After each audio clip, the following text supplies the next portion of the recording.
Okay, ladies and gentlemen, it's past 7. I'm going to call the meeting to order. Mr. Dobie, would you lead us in the pledge? And then we'll have a moment of silent prayer following. Everybody stand, please. Everybody has a hammer. I pledge allegiance to the flag of the United States of America and to the republic for which it stands, one nation, under God, indivisible, with liberty and justice for all. Mrs. Goldberg, would you take the roll, please? Forgot my 30 seconds, please.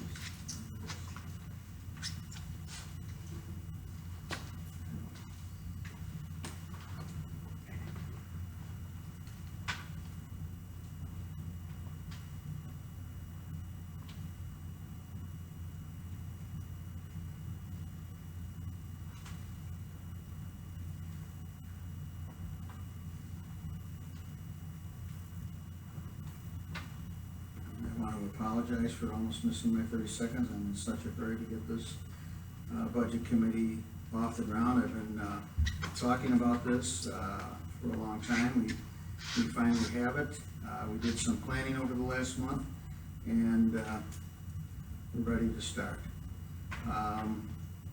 First, I'd like to introduce the town officials that are here. Amy Kobler from the clerk's office will be taking minutes. I anticipate that we will obtain a secretary, a permanent secretary for the committee in the near future. Out in the audience is our finance director, who will be Megan Winneck, who will be doing a presentation, a little instructional on the budget process. To my left is our town attorney, Tina Hawthorne. I thank her for the assistance of her and her office in putting these packages together. At this point in time, I'd like the town clerk to take the roll. Councilman Hart. Present. Town Attorney Tina Hawthorne. President. Director of Finance Megan Winnick. Present. Christopher Skelski. Here. William Cleary. Here. Maria Plastick. Here. Edward Whaley. Here. Sue Ellen McNinney. Kimberly Walco. Here. Stephen Stokowski. Here. Barbara Whippew. Here. Mr. Hims. Here. David Rogers. Mike Yost. Here. Raymond Nalawaja. Okay. William Josephat. Here. Joseph Celeste. Present. And Scott Dobie. Here. Thank you. In time, I think we'll all know each other's name. As the first meeting, of course, if you, after seeing the task ahead of you and getting a better idea of what it actually is, there's nothing to prevent you from withdrawing from this committee, although I hope that everybody will stay for the duration. At this point, I think, Amy, would you administer the oath of office for the appointed members of this committee? Could you all just stand?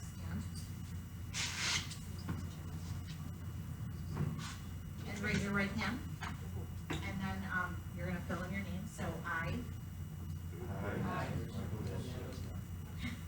do solemnly swear that I will support the Constitution of the United States and the Constitution and laws of the state of New York and all local ordinances, and that I will faithfully and impartially perform and discharge the duties of the office of Budget Advisory Committee according to the law and the best of my ability.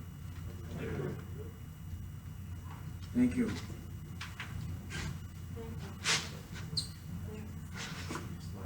I could say welcome to my world. You'll find that budgeting and finance is a huge part of any local government, especially in West Seneca. If you look at the agenda, you'll see under item 3 is mission and purpose of the budget committee. I'm anticipating that the committee's mission and purpose will be to support the the analysis and understanding of the budget to help the public understand, to give input to the budget process. At this moment in time, I want to leave the actual development of that mission to the budget committee themselves. Possibly you could provide us with thoughts or input on what you believe this budget committee's mission and purpose should be. You're going to find out tonight in a presentation by our Director of Finance that the budget process is a very specific process that is defined by New York State town law. I believe this might be section 25 of the town law if anybody's interested. At this time, I'm going to turn it over to our town attorney. She'll discuss the budget pact, the code of ethics, the social media policy, and the rules of operation for the budget committee. I anticipate that the committee will be following Robert's rules once a permanent chairman is appointed. I anticipate that I personally will chair 1, 2, possibly 3 of these meetings before the group is ready to organize on their own.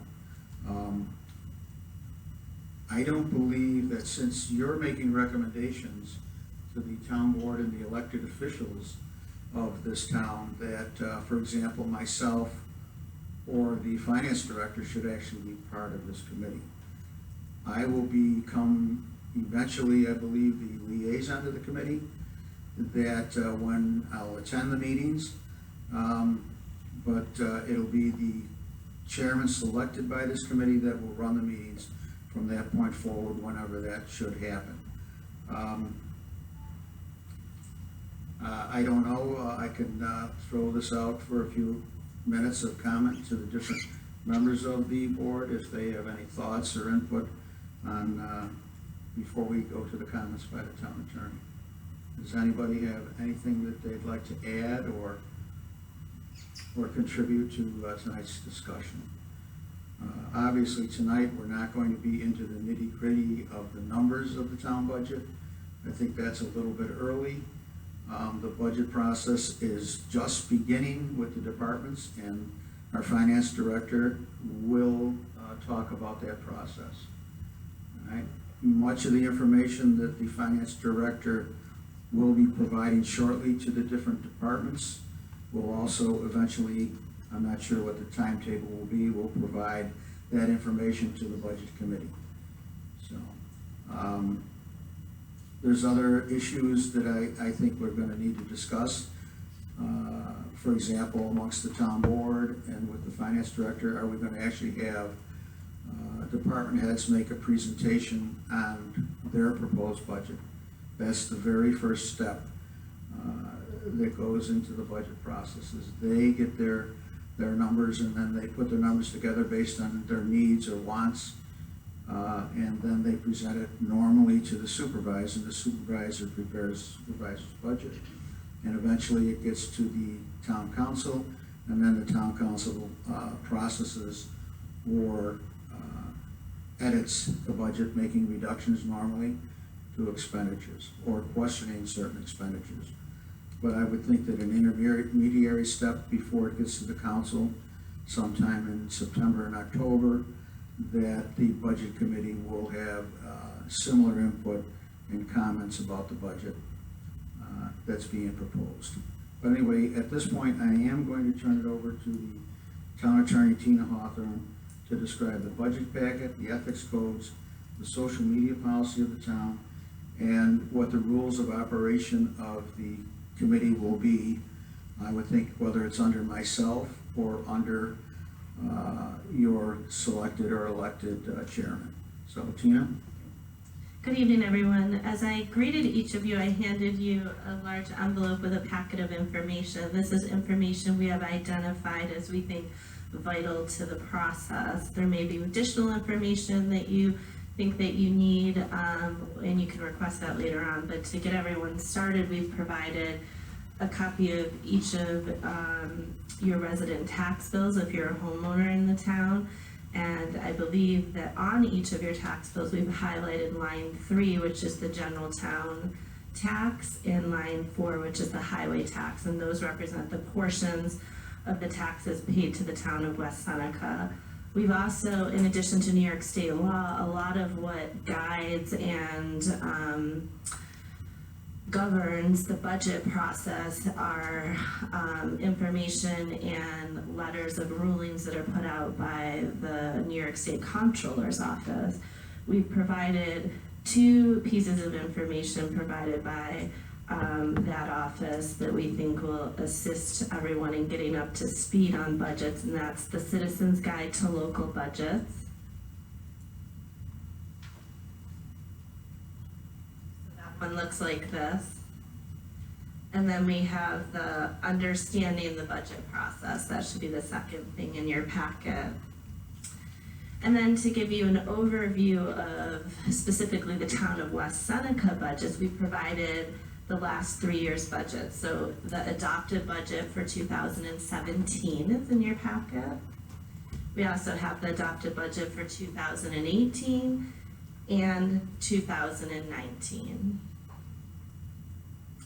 Next, number 5 on the list, well, let me back up actually a second. Each of these you can find online too. So when talking about your tax bills, you can actually access tax bills in the town of West Seneca right on our town website through the town clerk's office.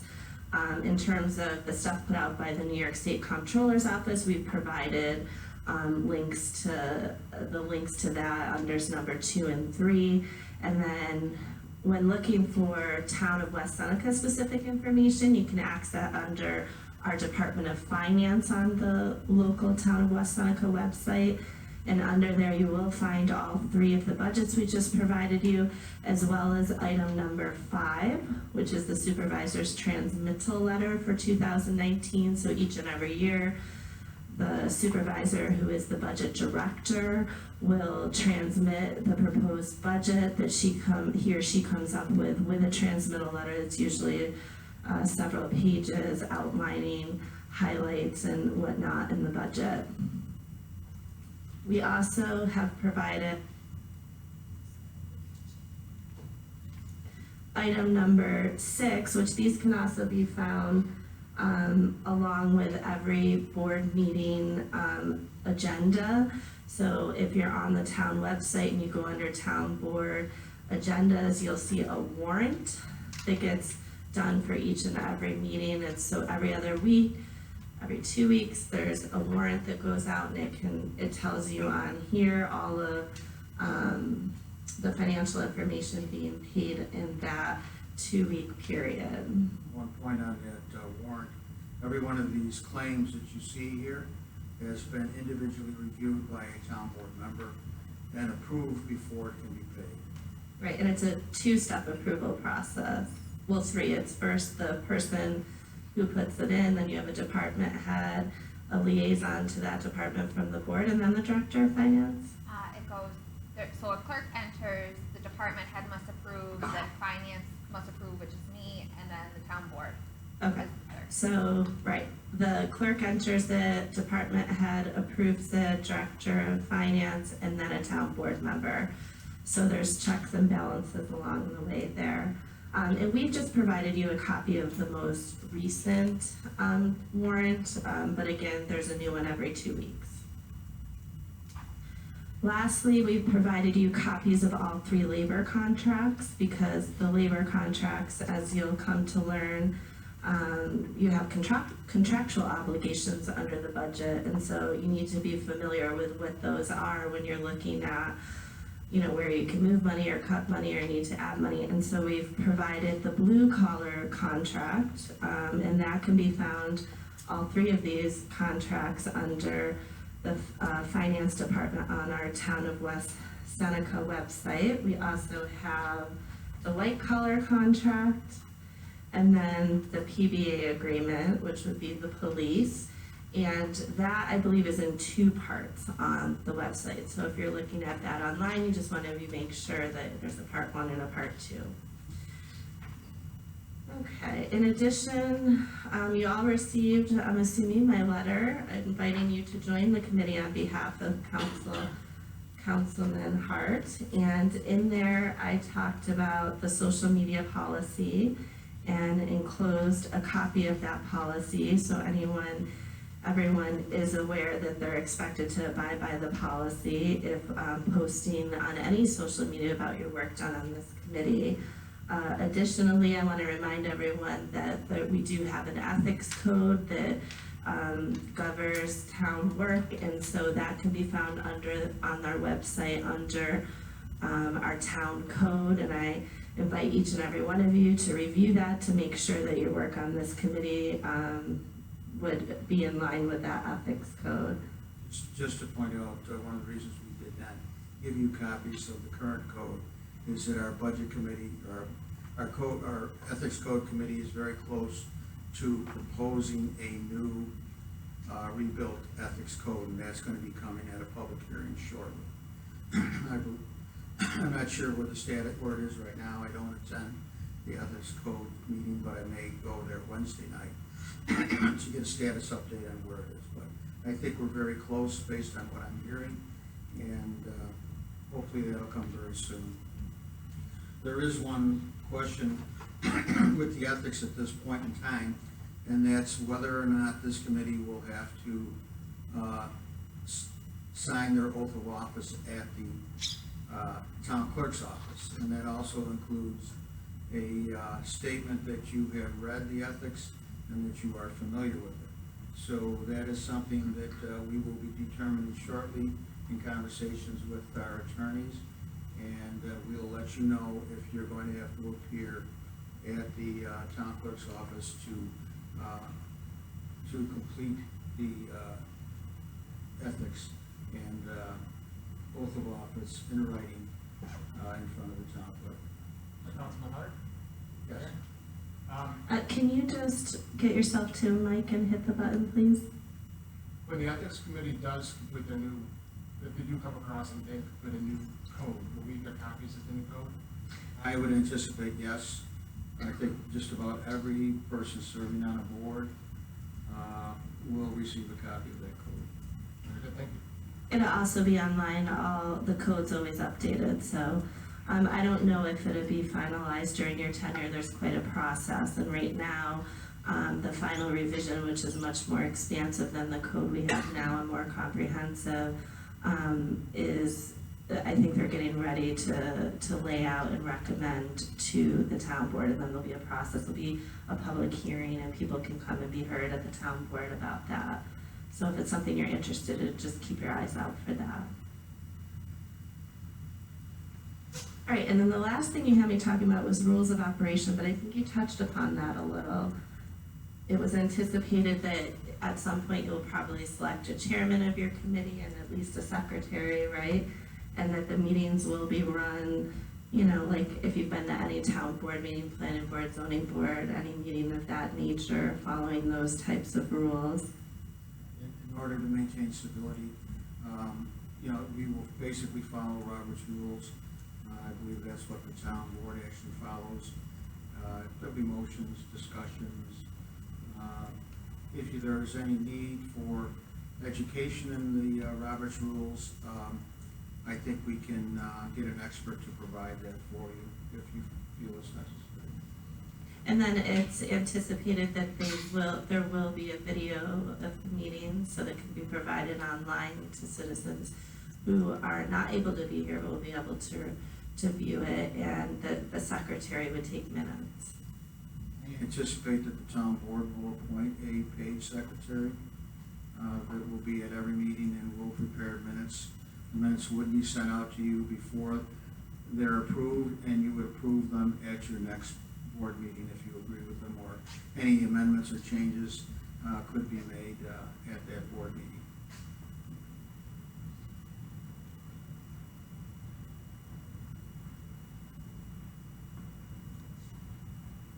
And I think that concludes my portion of the presentation. Does anyone have any questions about anything I said? Okay, I think I'll turn it back over to Councilman Hart. Our next step is going to be, of course, a budget process presentation by Megan Winnick, our Director of Finance. And Megan, are you ready? Yep. And if you could, everybody make yourself comfortable, and I'm not sure how long this will be, about 5 minutes or so, 10 Yeah, minutes. 5-10 minutes. And you also have the information we provided. Now, there's that list of websites, especially the State Controller's website. When you go there and you just go to that website, you're gonna find out that there's a wealth of knowledge about budgeting and all kinds of issues, all the way up to labor negotiations, the Taylor Law, anything that you feel you need to know, you'll be able to obtain that on a website. But if you can't do that and you need us to get it for you, we will. I think that just about any document that you request will provide, that we can legally provide you. There may be times when some information, for some reason, like, we would never allow you to ask for like a personnel matter issue, for example, but just about every document that I can think of should be available to you and all the public, if they choose to look at those. All right. Megan? Yep, okay, so I didn't print copies of the presentation, if you have enough paper copies with you. But I'll post it on the finance department's website, and if your email's on here, you can always reach out to me and I'll send you an email of the presentation. I'm just briefly gonna go over the budget process, the different types of budgets that the town of West Seneca has, and what makes up those budgets. As the Director of Finance, I serve as an intermediary between the different department heads and the budget director, and now also this committee. As part of budget monitoring, I compile monthly BMR reports, budget monitoring reports, which I have copies for everyone of the budget monitoring report as of the end of May. This includes the last 5 years of actual expenses, where we are currently in our expenses for the year, and what that percentage is of the total amount budgeted. It also includes the amended budget for 2019. Once a budget's adopted, there could be transfers and amendments to that budget, so it doesn't mirror the adopted budget because of any amendments and transfers that have been done during this year. If you have any questions at all while I'm not on this committee, I'm always available to take your questions. Don't hesitate to reach out. Anything you want to know, I am here. So the budget process. We're going to begin with an overview of the budget process. This is kind of hard to see, but it's all dictated by the New York State Comptroller's Office, and that's included in the packets that you were provided. Everything starts in June when the department heads are provided with their budget packets for the upcoming year. When filling out their packets, they review the past few years of actual expenditures, where they are in the current year, and they combine this with what they know is needed for the upcoming year. They compile all their requests, and they're required to submit this to the budget officer by the end of July. In the beginning of August, we have the opportunity to sit down with the budget officer and substantiate their budget request. The budget officer must then take all this into consideration and put together the tentative budget, which is filed with the town clerk's office. This must be filed by September 30th. The tentative budget is presented to the board, and the board can make changes to the tentative budget. The changes that the board makes then turns it into the preliminary budget. This is what we have our public hearing on, our big budget meeting that we have every October, where the public's, where I give another presentation on the budget and the public's able to make comments. After this public hearing, any final revisions are made to the preliminary budget, and it must be voted on and adopted by the board no later than November 20th.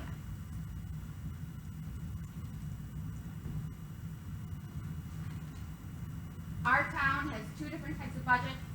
The first is the ad valorem budget. For the ad valorem budget, taxes are levied based on the real property value of your home or business. This is gonna include your highway fund and your general fund. For those who don't know, general fund includes your police department, sanitation, recycling, town clerk, engineering, all the general town services. The second type of budget is the benefit basis budget. For the benefit basis budget, taxes are levied based on the level of services provided to your district. This includes our sewer districts, our water districts, our lighting districts, and our drainage districts. What makes up the benefit basis budget? That's gonna be your utilities, it's gonna be any debt service that was issued, on behalf of your, district, and the cost to maintain your district. So that's not what this committee is gonna focus on, because that's based on actual costs. The part where you're gonna have the most, opportunity, is gonna be in the ad valorem. Again, it's hard to see, but in your packets, you have copies of your tax bill. On the left is the town and county tax bill, which you receive in mid-January, and on the right is the school tax bill, which you receive in mid-September. On all of the tax bills that were provided, the ad valorem is highlighted, and it's labeled as the general fund tax and the highway tax. And then underneath that is the benefit basis budget, and what's included on your tax bill. It varies depending on where you live and what district that you're in.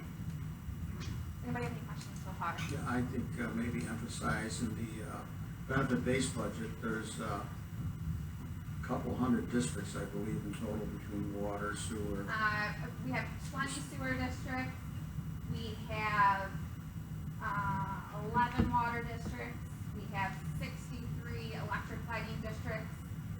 I'm not sure how many gas conversion lighting districts we have.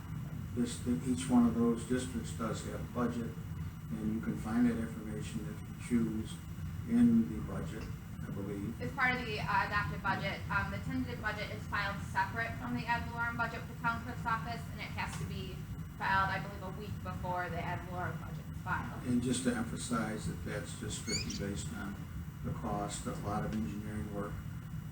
Matter of fact, some of the numbers are developed by the engineers. In water, it's based on usage, sewers, there's usage. So there's a lot of different factors in there that this budget committee will not be dealing with. If you have any questions on it, if you wanna walk through any of it, be happy to walk through it with you. Yes? Megan, maybe this is for you or Gene, I'm not sure, but do you have an imagined time frame for this committee to actually start submitting data and reports, either back to you or back to Gene or back to this meeting? Well, I mean, I'm going, on my end, I'm gonna hand out the budget monitoring report as of May 31st to you, and you can start asking me questions tomorrow. Okay, but I mean, when are you looking for us to have completed what we need to complete? I think what we're talking about here is that mission. I think that the committee is gonna have to come to a conclusion as to what type of committee they are going to be, what kind of recommendations. I would think that we would probably possibly have one more meeting where we might bring in our labor attorneys, for example, to give you some information on how these contracts work and what power a town actually has over these particular documents. When you're all said and done, you're looking at maybe 70% of your budget is going to be labor or labor related, and the balance of it is going to be your everyday costs, like a typical household. You have gas, electric, you have the cost of paving materials, and the highway department, you have the cost of salt. All that is stuff that you guys will be able to look at. Shouldn't call you guys, I apologize to the ladies. But anyway, so these are items that we'll be able to look at. And I would anticipate that you can start work now. You can start talking either amongst yourself. You can schedule another meeting shortly. We'll talk about meeting schedule towards the end of this meeting. You know, how often you want to meet initially to get, say, by the education part of it, and then really start getting into the meat of the budget.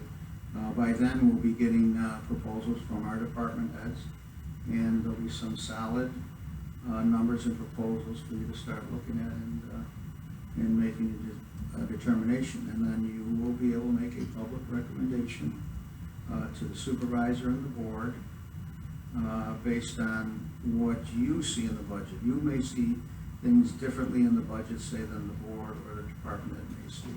You may have knowledge that we don't have that would be very helpful. So we're looking for that. But we're not looking for a rubber stamp budget committee. We're looking for a committee that's going to give an honest assessment of the numbers that they see and make an honest judgment and talk directly to the town board about what you think the budget ought to be. I would also say it's a year-round process. I mean, as soon as one budget's adopted, the next one we start working on. So, nothing to try and bring it full circle though, like if the supervisor transmittal is usually done in September at some point, would the committee wanna have recommendations out both before and after that?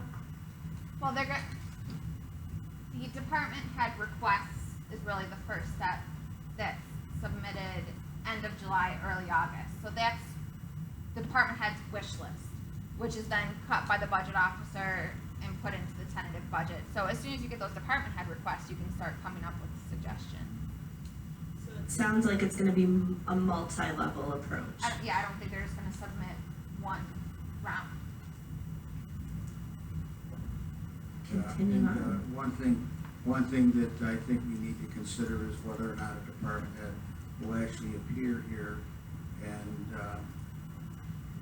answer questions about their requests. Maybe that's something we should be doing. If the committee would find that useful, we can make that request. But starting, you said next week, Megan, the packages go out, I think, to departments. Yep. And then how soon do they normally respond?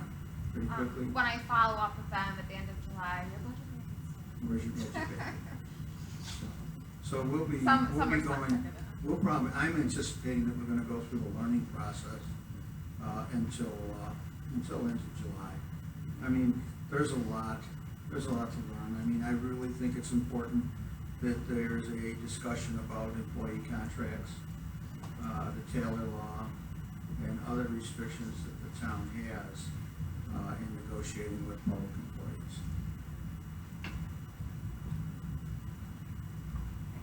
This slide just shows, it's a summary of the 2019 adopted ad valorem rates. There's 4 different components to every budget. The first is gonna be your total appropriations, or that's your total expenses. The second is your estimated revenues. The third is your appropriated fund balance, which we're gonna talk about in a couple minutes. And then the difference between those is the amount to be raised by taxes. This amount to be raised by taxes is then divided into the town's total taxable valuation, which comes from the town assessor's department, and that's how you come up with your tax rate.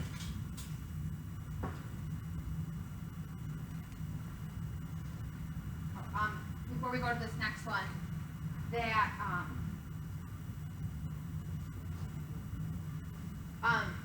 looking at your tax bill, which I know you can't, it's hard to see here. This column here is your tax levy. That's the total amount to be raised by taxes. And then this column here, that is, the percentage change from the prior year levy. That's not your change in your tax rate. That's just the change in the amount to be raised by taxes, which is then divided into the town's total assessed value, which changes every year. So sometimes there's an increase in your total amount to be raised by taxes, but the town's assessed value also goes up, so that offsets that increase in your tax rate.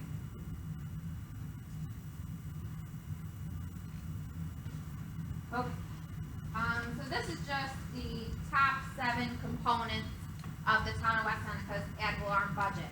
As you can see, these 7 departments make up 81.6% of a nearly $40.7 million budget. That includes the police, the highway, your health insurance, your debt service, which we're locked into, your retirement payments, which is mandated by the state, our refuse and recycling, and our buildings and grounds. The remaining 18.4% is made up of required services. These required services include the town clerk's office, the courts, the assessors, finance, the supervisor, the town board, all departments that are required by law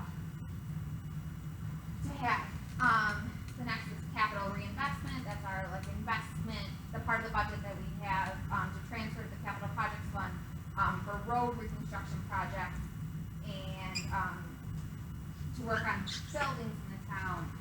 Then you have culture and recreation, senior services, other public safety, which includes code enforcement and your vital statistics, the personnel department, and the last, the drainage, trees, and disaster preparedness.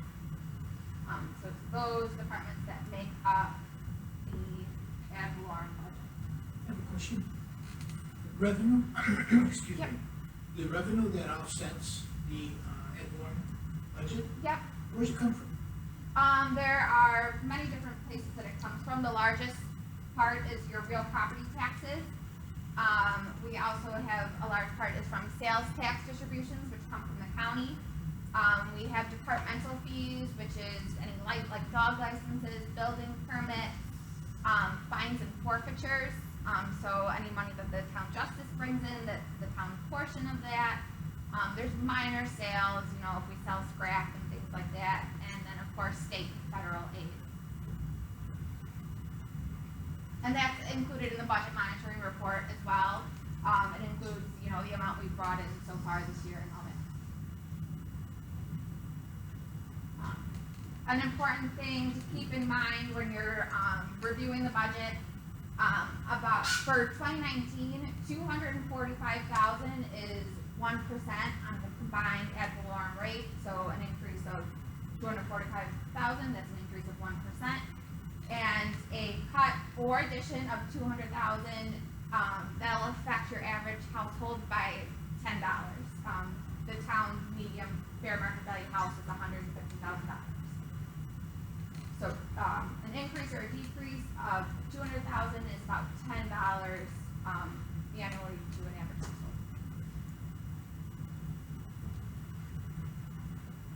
household. When we were going over the different parts of the budget, I mentioned appropriated fund balance. Another way besides revenues to offset taxes is the use of appropriated fund balance. In other words, you're using the town's savings. In governmental accounting, it's assets equals liability plus fund balance. A town's main goal isn't to make money, it's to break even. But per the Government Finance Officers Association, also referred to as the GFOA, nevertheless, the GFOA recommends at minimum that an unrestricted fund balance level of 2 months of operating expenditures should be maintained. Further, the town has its own fund balance policy that also has a goal of 2 months of regular operating expenditures, or a minimum of 10%. As you can see, we fall below the GFOA and the town's fund balance policy currently. That is because in the past, the town was able to appropriate fund balance to reduce taxes. However, this is no longer an option. As many of you know, in July 2017, the town was put on a watch by its credit rating agency, or Moody's, due to the level of available fund balance. As a result, in 2018, the budget reduced appropriated fund balance in the highway fund from $450,000 to $0, and in the general fund from $900,000 to $450,000. And in 2019, in order to further respond to the Moody's credit rating agency, the town lowered the amount appropriated in the general fund from $450,000 to $250,000. In 2020, one of my goals is to get rid of that use of appropriated fund balance completely, because as you see, we don't have the fund balance to spend.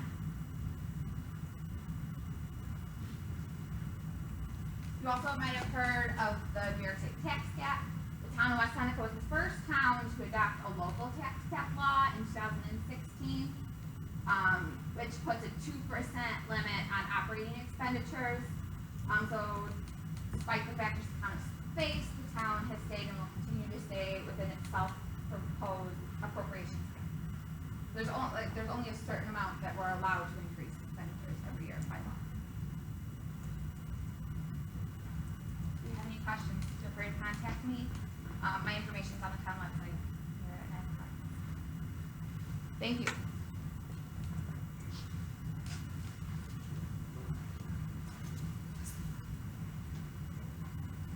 You've had the presentation for the town at this point, and we could go around the table, and if there are any comments by the members,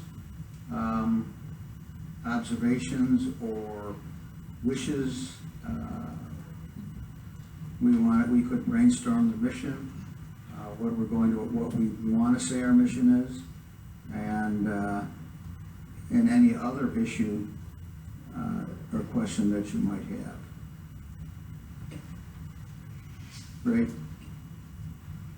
I got a question relating to, let's say, a 30,000-foot level of, from your existing budget group, that height, what are we really being asked to look at that would have the most significant impact on taxes or budget work?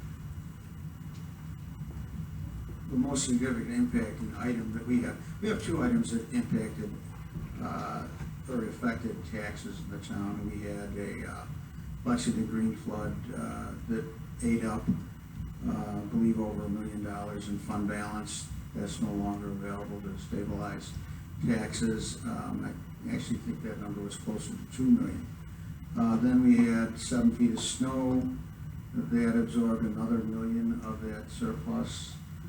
And of course, recently we had the flood in Gardenville. So all of those items, unplanned expenditures are what impact on the budget. So those monies are no longer available. In my opinion, one of the biggest items that we have impacting the budget is healthcare. Of course, the question becomes how much control do we have on healthcare and whether or not this budget committee can make recommendations. We do have employee contracts that require a certain level of healthcare. When I started on the board, healthcare was about $3.5 million. It's now over $6 million, and it's still going up at a rate of 5%. Not the fault of the contracts or the employees. It's the fault of the system that we're in right now, and that's something that the Budget Committee could take on as a task and possibly make recommendations or proposals in that area. Then there's numerous other expenditures in this budget. That 30% is basically what you may be looking at. You may look at the 6-year compare that we have here and determine that certain appropriations maybe are overstated or over budgeted, and you may take that particular item and put it on your, like I do it every year. I go through and make comparisons to the entire budget line by line, and then you would make a recommendation, say you want a 5% cut in a certain area. Generally, I found that it's not a wise move to cut across the board, say 5%, because there are other items in there that are very lean, and you can't do that because you would wind up with an item that would be overexpended. There wouldn't be enough money to perform that service. But I would anticipate that this committee is going to go through these line by line and look at them, and then collectively give us your judgment on whether or not it's a fair budget or whether or not there are places that we can save. I mean, even 30% of the budget is a significant dollar amount. As I said, when you look at the healthcare at $6 million, you look at retirement, which I believe is $1.5 million in that area. Even workman's compensation is an issue for local governments today, and I'm not sure what the number is right now, but I'm sure it's well north of $1 million. When you add all of those, I think, which are required, which we don't have much say about, together, you know, you're gonna look at, you know, you're gonna get up to, say, 51% of your budget just for those items. And then you pay your employees, and that's how you get up to 75%. I mean, other issues, I mean, when you look at the employee contracts, you're gonna see where a lot of the cost is on the employee side.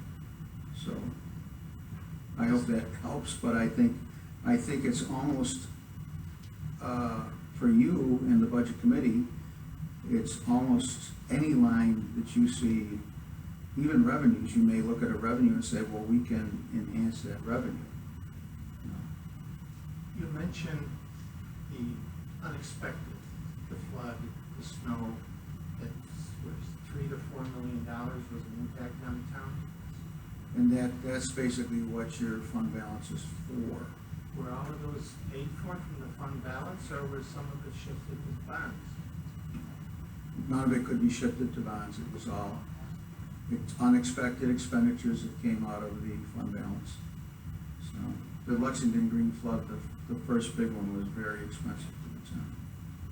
Are there metrics that are kept in terms of looking at labor, such a high part of the town's cost?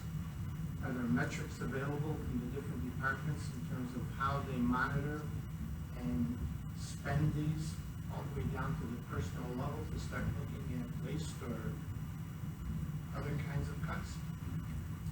I think we do monitor the payroll, especially the supervisors monitor the payroll closely, and we look at the trends, but most of the time we're victims of what the circumstances are. For example, the blizzard that we had, you know, I mean, that's very expensive under, you know, our contracts. You know, it's Saturday is time and a half, I believe Sunday is double time. I'd have to look at that number, but I believe that's the way it works. So when you're doing that, or they're coming in, you can't start plowing at 7 o'clock in the morning when everybody's on the road. You gotta have the guys in there at 1 and 2 in the morning to plow those roads. So then, when you get into those winter seasons, you know, there's a lot of overtime involved. When you have a flood, there's a lot of overtime involved. You know, when you had the big flood at Lexington Green, there was a tremendous amount of overtime in our sanitation department especially. You know, and our sewer department is one that we have a lot of overtime. And we do monitor it, and we do attempt to control it. We do have some rules in place. I might let Megan address that a little bit. I mean, you could probably help me somewhat with the answer, but we do monitor it. We do look at overtime all the time. We have, with these budget monitoring reports, as a department becomes concerning, you know, shows that they're going to be concerning, you know, I'll call that department head, we'll sit down, I'll bring the salary, the overtime, some of it can be, due to retirements, you know, sick time payouts that you don't budget for that, you don't know if you don't know a person's going to retire, and they're going to be a payout, that's part of our long-term debt and our government-wide financial statements, that's not in the operating budget. Right, but that's in the contracts that we've given them. Correct. So those kind of things can be unavoidable, but yes, definitely, we sit down with department heads, let them know. For example, last year, our part-time sanitation line was an issue, so we sat down with the highway superintendent, and he came up with a change in his routes, and we got it under control because we caught it early enough in the year to do so. General question. Health insurance, is it based on headcount or wages? Health insurance, so we're part of a healthcare consortium, labor management healthcare fund. So that is a bunch of different governments that come together and we purchase healthcare together. Some other people that are in Erie County, Orchard Park, ECC, there's I think about 10 different governments that are in it right now. So yes, all of our salaries are submitted and employee accounts are submitted to the Labor Management Healthcare Fund. They in turn provide us with a max loss So the maximum that, we are expected to be paid out, amount to be paid out, and then we fund that. We keep our funding for our max loss between 93% and 97%, and that's what we budget. 93% of what I think is. Of the max loss, so if they give us the worst case scenario, you're going based on, the age of our workforce, our retirees, this is the maximum that they anticipate us paying out, and we budget a percentage of it. We're actually talking about a number that's really, most people would think of as the experience rate. And, if the max loss, the max experience rate might be 7 million, and we budget 93% of the 7 million. And another thing is being part of LMHF, if we were to go over that max loss that was provided to us, the other members of LMHF would absorb that. So we can't go over the max amount that they tell us. But if we go over that max amount, we have to pay that back. It would be part of our experience in the future. years. Next year's bill would be, for example, we have somebody who is very ill with cancer, very expensive treatments. That's when we get hurt quite a bit. And the older your workforce is, the more of those experiences you're gonna have, so the more it's gonna cost you. So there's a department or some people who are actually looking at, the claims, adding them up and coming up with those figures. Yes. Is that within the town? LMHF, is part of, Lolly Insurance is part of LMHF, and they are the ones that provide the numbers. However, there are 2 members of the town that are on the board of LMHF. One of them is myself, and the other one is a member of the police union. We attend monthly meetings with LMHF where they provide us with, the financial statements to date. We, as a board, vote on, the different plans that are provided to us. LMHF performs audit, of the companies that the town contracts with. They also help us come up with programs that would save, funding. Yeah, they So provide a that's lot of, important. wellness training, wellness incentives. That's one of the areas that I thought might be beneficial if the board chooses. I could request that LMHF come in and present a program that would give you in detail how the system works. So I think if the board, and if you let me know, we could take a vote now. If you would like to have a presentation by LMHF, I think it's a gentleman named John Berger, generally does that. Yep. We could have him come into this meeting and your next meeting and educate you a little more on how healthcare works in the government arena. I've got a question. To me, one of the elephants in the room is workman's comp. How is that being handled and how much control do you have over that? And is that a function of your insurance coverage or the bidding process for that insurance coverage? Because it's mandated basically by the state, right? I believe the town of West Seneca is self-insured. And matter of fact, that was a topic of discussion with our HR department. And we're going to be putting in place a more effective monitoring system. I don't know if I can say anything else. Yeah, we just had a meeting to review how we can get ahead of it and change some processes and protocols internally to reduce those costs. So, the question, and in regard to the labor contracts, I see that a few of them expire at the end of 2020. Just out of curiosity, has negotiations started for extending those, and how does that process work? So there has not been any formal negotiations at this point in time. We did start talking to the white collar unit about their extension, but there's nothing etched in stone at this point. That conversation actually took place this morning. Yes, that's correct. We would have to wait for the other unions to make a request to talk with us. So,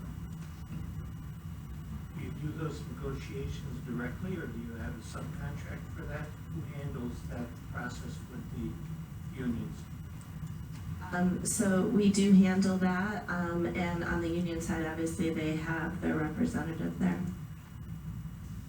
And we have labor council that when we are negotiating, they are usually present at the negotiation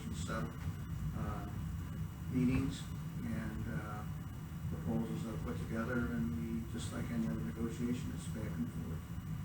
So, Megan, got a question on your, obviously the largest expenditure in the town budget is personnel issues. When you have a, let's say an individual terminates or whatever, you're gonna get lapsed time. That FTE time, where does that go back into the budget? It goes back to the individual department? Does it go to the general fund? What happens to those lapsed funds? Well, first it would go in the department. Budget transfers are allowed between one department or within the same department. So say the town attorney had a large case and she needed to move more money into her professional litigation line. She would be able to pull from her personal services line first and move down there. However, if that expense isn't made, then it goes into the general fund balance. Pardon? Yeah, anything that comes in under budget goes into the general fund balance. Anything that comes in over budget is pulled from that fund balance. I know that when I get the budget report every month, I go through it. I know I just had asked you about some negative numbers that I saw, and there was an explanation for those negative numbers, and they'll be adjusted in the future. So, I mean, the town board does look at those budget reports, and so do the department heads look at them very closely. They know more about that budget than anybody, so especially their own budget. For example, like as Jean's talking about, on the second to last page in the highway fund, you'll see their gasoline, is coming in and would be projected to be well over budget. The amended budget is $250,000. As you can see, in 2018, the total spent was $403,000. However, the gasoline pumps that are at the highway department are used by other departments. The assessor, can fill up the assessor's car there. Police. The police, the senior citizens vans. Sewer department. Yes, so that money that those departments spend, that goes to their gasoline line, and there's a corresponding revenue line in the highway fund. So at the end of the year, we do a budget amendment to address all that gasoline that was used by the other departments, so it's offset by a revenue. So while it came in at 403, when you look at the revenue side, there's a gasoline line that matches that part that was used by the other department. That's an offset. Each, correct me if I'm wrong, Megan, but each vehicle in the town is assigned a card and a certain user that can use that card. And they go to the pump at the highway department, they put the card in, they make entries that proves who they are, and then each vehicle, the gasoline usage is monitored for each and every vehicle by department. Yep, and then every month, that department submits, that report that has all the cars in that department, the gasoline that was used, that has to be signed off by the department head, and then that's sent to finance, and that's how, those entries are made. I've got a question. Is there a contact person, as we all sit here, 14 of us, I guess, rather than waiting meeting to meeting, that we could submit questions that could be addressed in writing, either emailing them in, and then added as an amendment to meeting notes to take care of getting that information distributed? Right at the current time, all of those questions would probably be, I would think, until you have your own chairman, directed to me. All right, and if you decide to go with a chairman other than, say, a councilman sitting here running your meetings, then I would become the liaison, and those questions would be directed to the liaison. liaison. It's like, I'm the liaison to code enforcement office. If they have questions or concerns or problems, they usually discuss it with me, and then I will discuss it at if appropriate, in executive session, or I might write a motion, and, you know, say, we need to hire a part-timer to do this, such and such a task. But, I would think regardless of whether I'm the chairman or not, I will be the liaison, and you'll direct it to me. And as you know, I'm available. So we could start a listserv email that everyone can respond to. I think we're just missing 5 people's email that if we don't have it, you could stop and let us know. And I would say, personally, based on, the volume of questions that come in, I'll probably set, you know, a day a week or a day every other week to address your questions based on the volume. Of course, if there's questions I can't answer, you know, as you and I have talked in the past, I go to the person that knows the answer, or I put you directly, say, in contact with Megan, and she can answer it. I'll just quickly list the names of people we don't have them for, so they can see me after the meeting. Maria Klascala, Edward Lawley, Kimberly Welco, and Michael Yost. So if those 4 people could drop an email. Is there anyone here who doesn't email? All right, great. Just let me know. We'll also be using the email to transfer, you know, information that we might want to give to every member at the same time. That's why we need these emails now. The question, if it becomes from any individual to you or to the chairman at some point, would that be a response to all of them in terms of keeping the public flow of information? That's why I was asking about how do those get attached to the, you know, to the minutes or the sense. I don't want to be, you know, can I use my private server? You're asking whether or not everybody would see it. If you ask a question, will everybody see the question and the answer? I would say yes, that we will set it up so that when we do a blast to everybody. Okay? Right, and that means everyone here making a commitment to do the same when they hit reply, hitting reply all, not just reply to that person. I mean, mistakes happen, but in general, I think everybody here would want an open form of communication.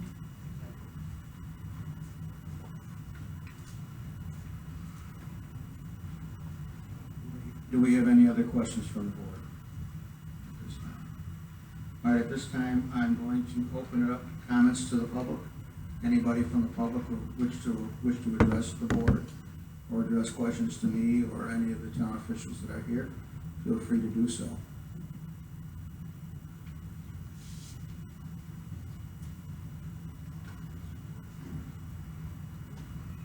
Our next conversation will be concerning the next meeting. How often do you as a board want to meet? Is Monday night a good night for you? I mean, everybody's here at a Monday night. Would have to be the off night from the town board, at least until the time that you organize and, you know, elect your own chairman. So. I think someone in the public has a comment. Yes. I'm a person with a hearing problem. If you don't talk into the speaker, and if you don't talk like now, this lady up here, I heard nothing she said. I saw her pictures jumping around, but she hasn't got a speaker. This gentleman over here does not always talk into his speaker. I can hear him at times, and other times I can't hear him. I hear you out of this world. I can hear you constantly because you talk slowly and you talk into the speaker. Now, if you want everybody to hear, you're going to have to take your time and talk to them so that you want them to hear you. Right, Don't go back, because I stopped going to different shows because they go too fast and I can't hear them. And I think that's the same thing here. We do actually have a Bluetooth setup where we have hearing like aids or a headset that people with hearing impairments can ask for before the meeting starts. And if you had that, you would hear everything. You'd hear every whisper. So, I mean, unfortunately, I didn't think of it before the start of the meeting, but we do have that technology available in this room. So next time you come, make sure you come to me, and I will get some information from our janitor who takes care of this space, and we'll have that available to you. I apologize for the, and the one problem we had, of course, we can't get the mic over that far. All the people sitting here are new, so I've been using mics for a while, and as a matter of fact, I had a mic that I always had to breathe in the old facility before anybody could hear me. So that's why I get right on top of it out of habit. But for anybody that's hearing impaired, we have the equipment to take care of that situation for you. And I apologize for not doing it sooner, and I would encourage all of the members of this board, when you use the mic, get within 3 or 4 inches of it, and everybody will hear you. And push the button. Push the button. Well, for me, if nobody seems to say they have any problem with Mondays, if the second Monday, I make a motion, the second Monday of every month have a meeting. And then the question becomes, I think right now that's probably enough, so we'd have the second Monday of July if there's not a conflict with the town board. I'm not sure, I don't have the schedule right in front of me. That would be July 8th. Is that a town board meeting that night? No. Okay, so July 8th would be good. And then it'll be your option going forward once you feel you're ready to start, really getting into the nitty-gritty of budgeting and the budget itself.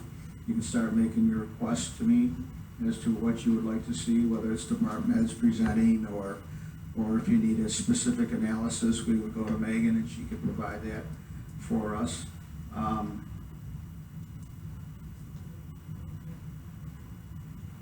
Yeah, and that's the town attorney is just suggesting that we have a short discussion about what would you like to hear at the next meeting. We could give you 2 programs, and neither one of them would take up all of our time. We could do one with the labor attorney. You have the contracts, so you might want to, go through and become familiar with those contracts. We could have the labor attorney here, and we could also talk to Mr. Berger, see if he's available to do a presentation on healthcare and how it works. He can give you much more specifics, I think, than I can. Any comments? I'd like to make a motion that we hear from LMHF and the unions at the next meeting, so we can be a little bit brighter Well, about those we'll be things. with the unions, but with the, That's not the right term yet. the labor attorney, I Thank assume. It could be the labor attorney or HR and myself. It just depends. I don't know if the labor attorney is available that evening, but as a second, our HR director is very familiar, as am I, so. Well, then I second the motion. I would agree to that. So there's a motion and a second. Anything on the question? Anything on the question? All right, all in favor? All right, we will be meeting July 8th, 7 o'clock, here in the CCL. And this venue works for everybody? No? All right, so I would suggest you go home and do your homework. And I hope you'll be able to stay awake while you're reading all this stuff, because there is a lot to it. And get your notes together on any questions on the contracts. And I think you're going to find it informative, and we'll have some good presentations going forward and try to get you ready to go by, say, the end of July. So, all right. Any other comments? Real quick, if you were unable to make a meeting, who do we talk to? Or, I would send an email to the listserv that we'll be sending around, perfect. and the secretary will take the role, of course, at every meeting. All right. I'll entertain a motion to adjourn. So moved. So moved. And you don't need a second to adjourn. It would just be objections. Does anybody object to adjourn? All right, so we're adjourned.